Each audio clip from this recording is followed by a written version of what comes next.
some tips for regionals for those folks to view later, possibly. So let's take a look at this tab. All right. So 3 tips for the elevator pitch. All right. So Regionals Week is November 14th through 18th. And you will be given a time, it'll say something like, Bloom is to present at 11:20 on Wednesday, November 16th. That'll be the virtual meet time or something like that. And so when they get that time, it'll be the coordinator's job to kind of gather the kids that are presenting that project in a quiet area, so they can present virtually on a Google Meet to judges. Okay.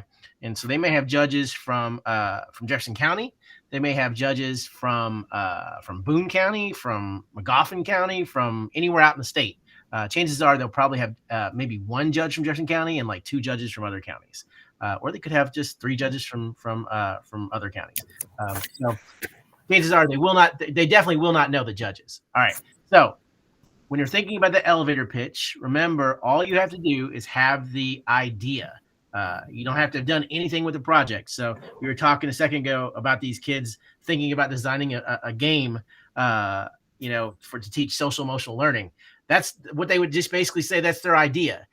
So they would put that idea into action from regionals in November to April. Okay. And in April at state, they would then tell, well, this is how far we got on the game. Okay. Did they complete the game? Did they, what happened when they made the game? Did they figure out that they couldn't make a video game? So they had to make it like a more turn-based paper game? Did something like that happen?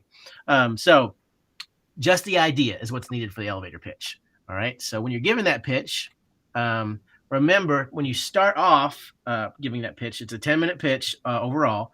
5 to 7 minutes is what you want to be talking for as far as like the kids. And you want to leave a couple minutes for questions from the judges. Always start your pitch by saying your names. So, hi, my name is Jimmy. I'm from Bloom Elementary in Louisville, Kentucky. Would be a good start into a pitch. Saying your name and your school. Okay. Introduce yourself. That's how you always want to start a pitch, whether that goes for if you're in person or if you're virtual, if you're regionals or if you're state, always start a pitch or a presentation with introducing yourself. All right. Number 2, have more than one speaker.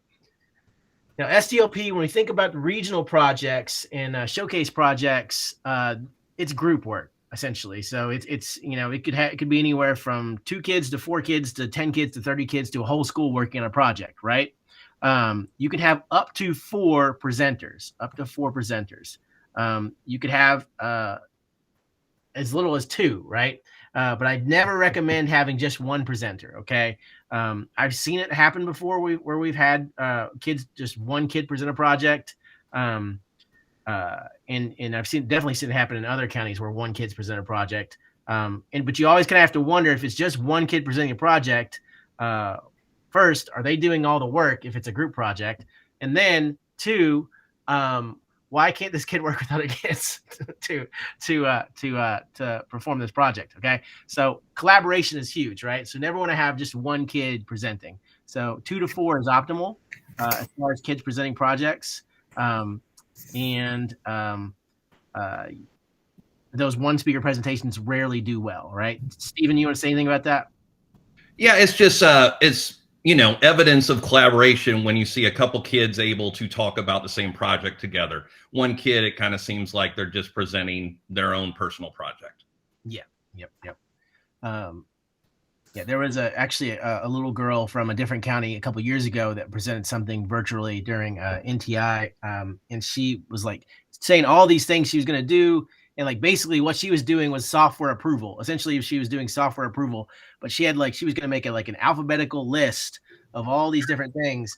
And I was like, the whole time I'm thinking, how are you doing this by yourself? Like this would take like years to do by yourself.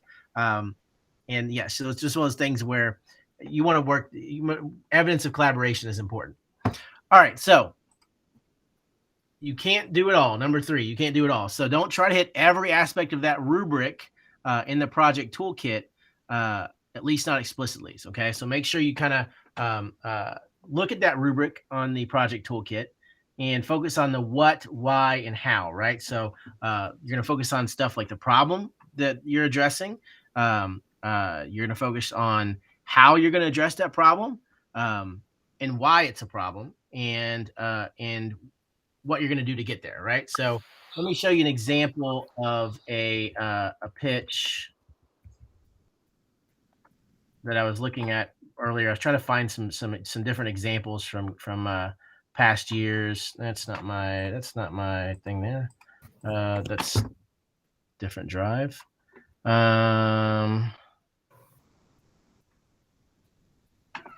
Show you. And while you find that, I was just remember, think about who's going to be judging. It might be an experienced STLP judge, but it might be somebody fairly new to it, and they're going to stick pretty tight to that rubric. So really, as long as you're addressing what you've done so far for the rubric and how you're going to address as you move forward the other things on the rubric, I think that'll really help how you end up scoring. Yeah, and so this is actually from a regional project that went to state, so it's a little bit more fleshed out. But this was low a couple of years back. They did a project about the pandemic, and they were like creating a website for kids to gather and whatnot. They start with you're presenting your tab. We're not seeing that one yet. Oh, okay, my bad. There's the tab right there. Okay. So let me go here. Let me go recent. All right, that's good. Okay, good. So they had their problem was that they're affected by the pandemic and unable to come to school. Because of this, we were not able to meet with our school community. Okay, that was the second slide.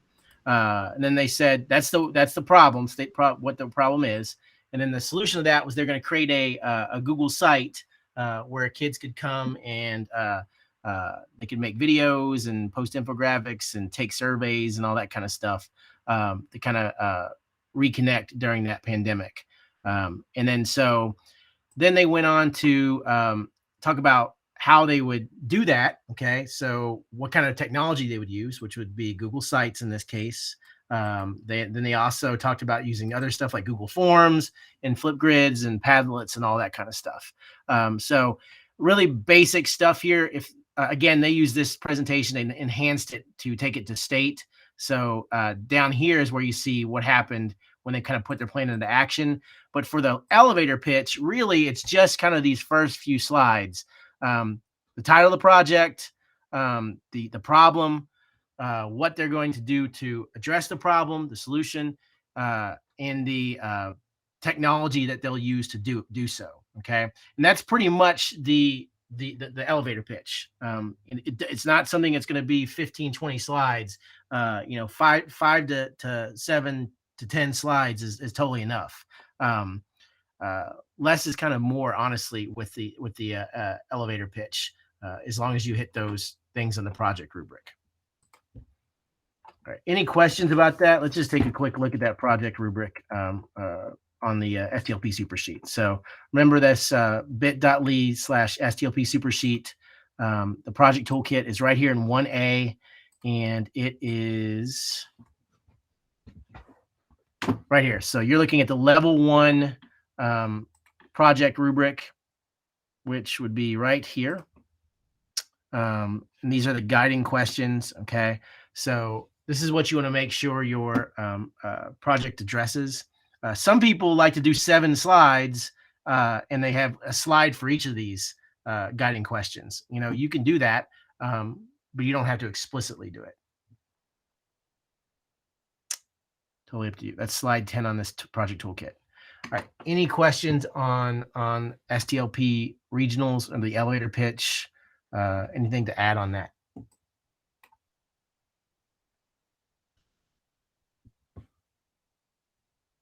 Okay. That's all I have for you today. Remember, November 1st is the deadline to register for regionals. So you have maybe a couple weeks, but please do so as soon as possible. You can register up to 4 projects. If you're not a gold school, if you're a gold school, you can register 5 projects. So how about that? But that's all I have for you today, and hope you're doing well with STLP. And if I can support you in any way, please let me know. Sharon, do you have a question? Yeah. So when you register, do you have? So right now, I know we have one project, but I don't know about a second. Can I decide later and just go ahead and register that one, or do you have to do it all at once? Yeah. So if you think you're going to have a second project, you can go ahead and register a second project. And if for some reason, like if they give you 2 times, maybe just don't, the kids just don't show up for the second time. That's totally fine. People do that all the time, honestly, where they think they're going to have a second project or a third project, and they register 3 projects or 2 projects, and then the second project doesn't get off the ground, or they don't show up, and that's totally okay. So just register as many as you think you might have, and you'll be fine. Okay, so register them all at the same time, though. Yeah, and Okay. and you don't even have to. You don't have to name. So you could say Project Westport Project 2 could be the name of your second project if you don't have a name yet for it or an idea. Okay, great. Thank you very much. Yep. All righty.